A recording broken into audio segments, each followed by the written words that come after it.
खिलाफ जारी युद्ध में अब भीलवाड़ा के प्रभावशाली मॉडल को मुख्य हथियार बनाया जाएगा। भीलवाड़ा की तर्ज पर शहर भर की स्क्रीनिंग का काम शुरू होगा। इसके लिए नगर निगम को खासी जिम्मेदारी सौंपी गई है। नगर निगम के आयुक्त आशीष सिंह के मुताबिक बुधवार से नगर निगम की 1800 टीमें मैदान में उतरेगी और सर्वे के साथ स्क्रीनिंग का काम किया जाएगा। स्क्रीनिंग का काम योजनाबद्ध तरीके से ही किया जाएगा। साथ ही कोरोना वायरस के लक्षणों को ध्यान में रखते हुए 6 दिन बाद दोबारा स्क्रीनिंग करने की प्लानिंग भी की गई है।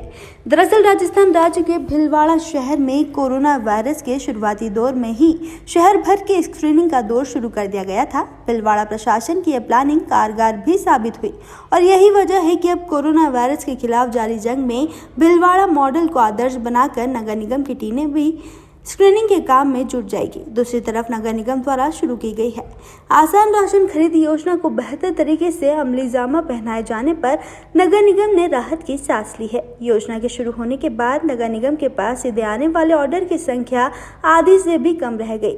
निगम आयुक्त आशीष सिंह के मुताबिक केंद्र से आए दल ने निःशुल्क राशन वितरण केंद्र का अवलोकन भी किया और कहा है कि इंदौर शहर देश का ऐसा पहला शहर है जहाँ निःशुल्क राशन व्यवस्था को इतने वृहद पैमाने पर लागू किया गया है। पहले तो सर पर्चे के साथ जो आसान राशन वितरण प्रणाली शुरू की थी, सर कैसा रिस्पांस रहा और सर जिस तरह की जटिल समस्याओं का सामना करना पड़ रहा था, क्या इस प्रक्रिया से उसमें राहत मिली?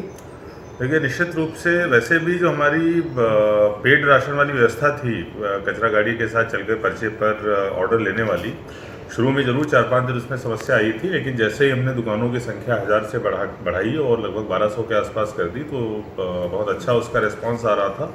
जितने भी ऑर्डर हमको प्राप्त हो रहे थे वो सारे के सारे या तो उसी दिन या अगले दिन 12 बजे तक पूरे हो जा रहे थे। लेकिन हम लोगों ने इससे आगे बढ़ते हुए कि चूँकि जो हमारे दुकानदार हैं वो अभ्यस्त हो गए हैं डोर टू डोर डिलीवरी के, इसके अलावा उनको एरिया की भी पूरी जानकारी हो गई है जिस एरिया में वो डोर टू डोर जो डिलीवरी है वो करते थे।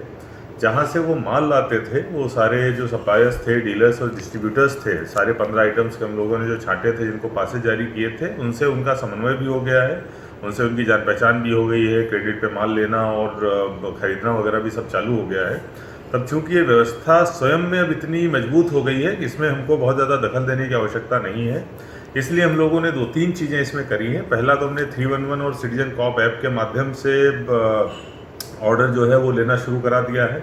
इसके अलावा प्रत्येक वार्ड की जितनी भी दुकानें हैं उनके दुकानदारों के नाम और मोबाइल नंबर हमने उनके पैम्पलेट बनवाए, लगभग 10 लाख के आसपास हमने पैम्पलेट बनवाए और 5 लाख पैम्पलेट प्रत्येक घर में हमारे जो जोन का अमला है पूरा, उससे हमने बंटवाया है और बाकी के 5 लाख जो है जो हमारे पूर्व पार्षद हुआ करते थे, दूसरे जनप्रतिनिधि हैं, उनके माध्यम से हम लोगों ने बंटवाए हैं कि किसी भी तरीके से प्रत्येक घर में पर्चा पहुंच जाए। उसमें उस वार्ड के जितने भी किराना दुकानदार हैं उनका नाम और नंबर दिया हुआ है। नीचे शर्तें भी लिखी हुई हैं कि आप दुकान पे नहीं जा सकते हो वरना वो धारा 144 का उल्लंघन होगा और इस प्रकार की और कुछ शर्तें। और हमारे जो 15 नेसेसरी आइटम्स हैं इसी के लिए हम जिम्मेदारी लेते हैं। तो अब लोगों ने स्वयं फ़ोन करना शुरू कर दिया है दुकानदारों को और अपना सामान मंगवाना शुरू कर दिया है। लॉकडाउन का मुझे लगता है कि जो बहुत ही प्रभावशाली हम लोग इम्प्लीमेंटेशन करा पा रहे हैं उसमें इस योजना का बहुत बड़ा योगदान है। धीमे धीमे हमारे पास जो ऑर्डर्स आ रहे थे वो भी कम हो गए हैं और उनके कम होने का कारण भी यही है कि लोग अब खुद ही दुकानदार को फ़ोन करके सीधा मंगवा रहे हैं। तो हमारे पास अब ऑर्डर्स भी 3-3.5 हज़ार की संख्या में आ रहे हैं, लेकिन फिर भी हम अभी भी व्यक्ति को गाड़ी के साथ भेज रहे हैं और हमारा जो हेल्पलाइन नंबर है इस व्यवस्था के लिए जो हम लोग अपनी कचरा गाड़ियों से अनाउंस भी करा रहे हैं वो यथावत चलता रहेगा।